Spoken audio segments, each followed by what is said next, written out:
My name is Kelly Herbig. I am a virtual content specialist for special education, social studies grades 3 through 5. And today I'm going to show you one more really great feature from the Newsela website. I'm going to show you how to find Spanish articles. Just as a quick recap, Newsela is a website that takes content from trusted sources and creates student-friendly articles at multiple reading levels. They also offer articles in Spanish. This can be really helpful as we teach remotely. How can this be helpful? Why should we provide these translated texts? First and foremost, it supports students with special needs who are still learning English, specifically those whose home language is Spanish, and children who can read and write in Spanish. It also helps to ensure that the content is learned. Social studies is really about learning content, and we want to make sure that students' language skills aren't always hindering them from getting access to that content. So, being able to provide an article on the topic that you're learning in social studies in a child's home language could really support with this. And lastly, having these articles in Spanish can support and engage families. We might have some families at home who are also learning English.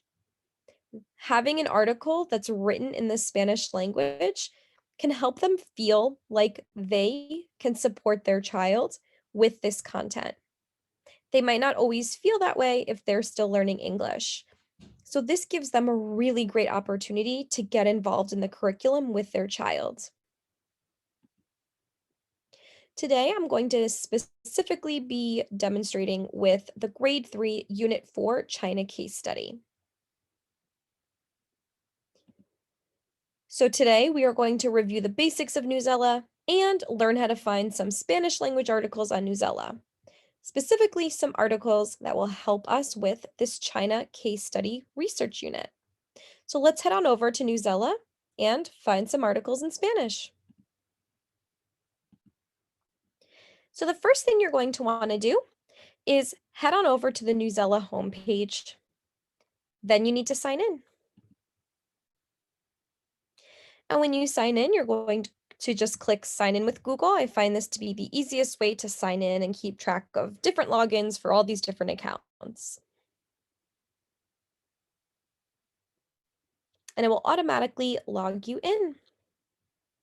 So now we're logged in and we're back at the home page.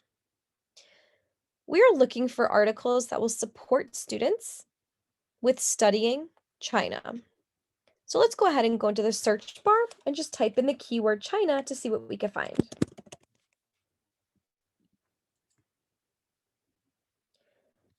So I'm already seeing a plethora of articles that could support students with learning more about China. But let's say I have a student who can read and write in Spanish, but is still learning how to read and write in English, and I want to provide a Spanish language article for them on this topic. The first thing I could do is I could just click on an article and see if it's offered in Spanish. Here's an article about English teachers in China becoming Chinese teachers in America. I'm going to look up here in the right-hand corner, and if I see the word Spanish, then I know that this article is offered in Spanish. So I'm going to go ahead and click that, and it will automatically translate the article into Spanish.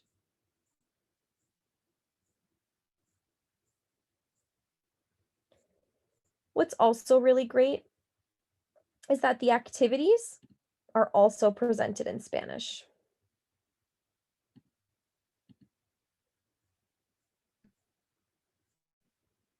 This is a really great way to give access to some of our students who are still learning English and have Spanish as their home language.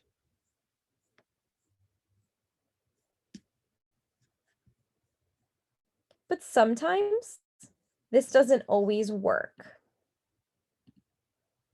If we go back to our search bar and type in our keyword again,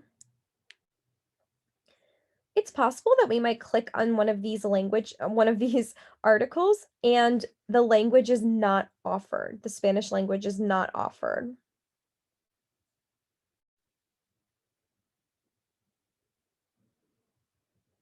For example, in this one, because we don't see the option for Spanish up here on the right-hand side, then a Spanish translation for this article is not available.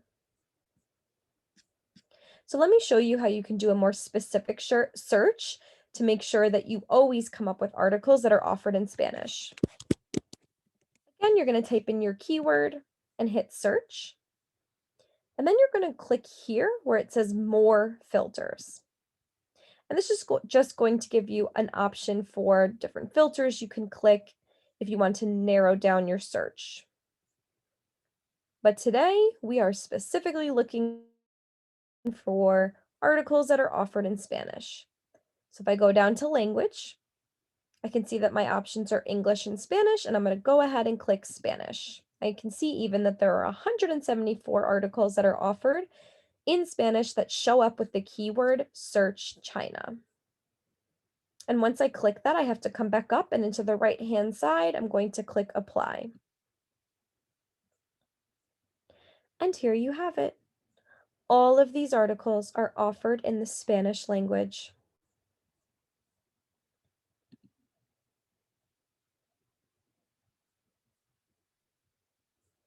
And let's say I'm reading this article and I want to switch it back to English. All I have to do is click the English button up here.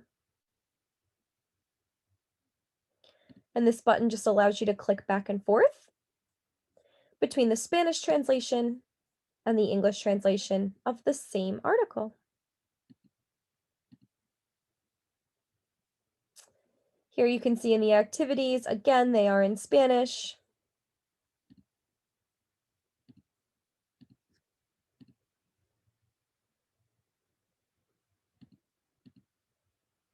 But what's interesting to note is for this particular article, the prompt is different in English and Spanish.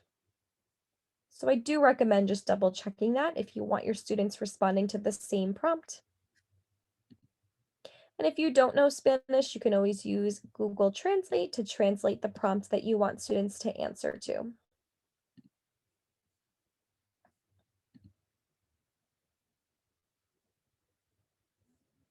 So this is another really great tool that Newsela offers.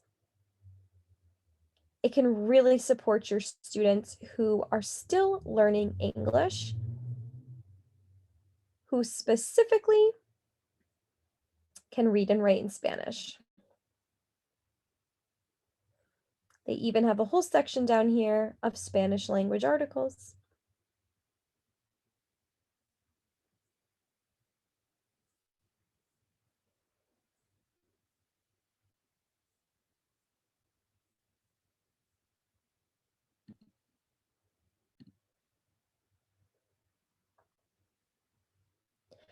Overall, Newsela is a resource that helps students read, research, annotate, and respond to texts. The Spanish language feature can support some of our ENL students access the social studies curriculum.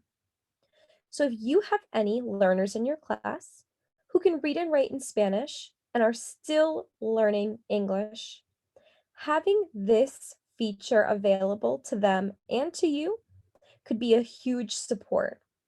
And it can really help them grasp the social studies content that the Passport to Social Studies curriculum is teaching.